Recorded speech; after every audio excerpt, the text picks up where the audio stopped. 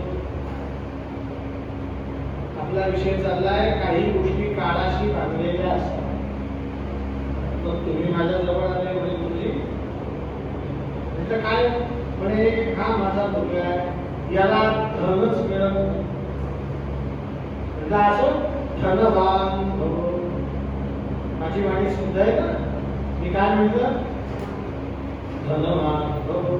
आश्चर्य त्याला संध्याकाळी आयुष्यभर पुरेल आणि मेल्यानंतर त्याच्या मुलांना पुरेल एवढं धन मिळालं. कधी मिळालं? त्याच दिवशी संध्याकाळी. तात्काळभर आयुष्यभराची त्याचं दारिद्र्य संपून गेलं. ती बाई दुसऱ्या दिवशी दुसरा पेशंट घेऊन आता एका दिवसात बाकी करत आला. आणि गुरुजी हा आमचा आते भाऊ त्याचा हा मुलगा याचं लग्न जुळत नाही. 40 वय. म्हटलं असं सुस्वरूप भार्या प्राप्तिरसु. अत्यंत सुस्वरूप याला पत्नी प्राप्त होती. आशीर्वाद दिला तो गेला आणि संध्याकाळी त्याला भेळपुरी खाण्याची इच्छा म्हणून तो गार्डन मध्ये गेला. त्याला एक मुलगी आवडली. तिथे येऊन म्हटलं याचं त्याच दिवशी संध्याकाळी लग्न झालं. सेम डे काय ठरला त्यांचा विवाह. वाढीला यश येणार. ती बाई तिसऱ्या दिवशी तिसरा पेशंट घेऊन गुरुजी आता ही माझी मुलगी आहे. तिचं काय? म्हणजे 12 वर्ष झाले लग्नाला तिला मुलगा नाही. पुत्रवान भव. सकाळी आशीर्वाद केला की संध्याकाळी कोणी काही खरं झालं. अहो म्हटलं नाही. आता हा आशीर्वाद 9 महिन्यांनी करा. कारण पुत्राचा संबंध काळाशी बांधलेला. काय सांगितलं मी? धनाचा संबंध काळाशी नाही आहे. लग्न जमण्याचा संबंध काळाशी नाही आहे. पण मुलगा मुलगी जन्माला येणं हा संबंध कोणाशी बांधला गेला? मोठे नका. जे काही आशीर्वाद सुद्धा काळावर अवलंबून आहे आणि काही शाप सुद्धा काळावर अवलंबून आहे. मग मी कितीही गायत्री जप केलेला असला, कितीही श्रेष्ठ ब्राह्मण असतो तरी 9 महिन्याच्या आधी बाळ जन्माला येईल का? म्हणजे तो आशीर्वाद काळाशी बांधला गेला. तो काळ जोपर्यंत पूर्ण होत नाही तोपर्यंत माझा आशीर्वाद खरा होऊ शकत नाही. मग हिरण्यकश्यपूला एक शाप मिळालेला होता. तो शाप काळाशी बांधलेला होता आणि तो काळ संपलेला नव्हता म्हणून ते प्रलयात सुद्धा जिवंत राहिले. गोपाल कृष्ण भगवान. तुम्हाला पाणी वगैरे घ्यायचं असेल पाणी प्या. पाय मोकळे करायचे असतील मोकळे करा. 2 मिनिटे उठू शकता पण अगदी मोजून 5 मिनिटात कथा सुरू होईल. हरे राम हरे राम. उठू शकता. तिथे वॉशरूमची व्यवस्था आहे का? जायचं असेल तर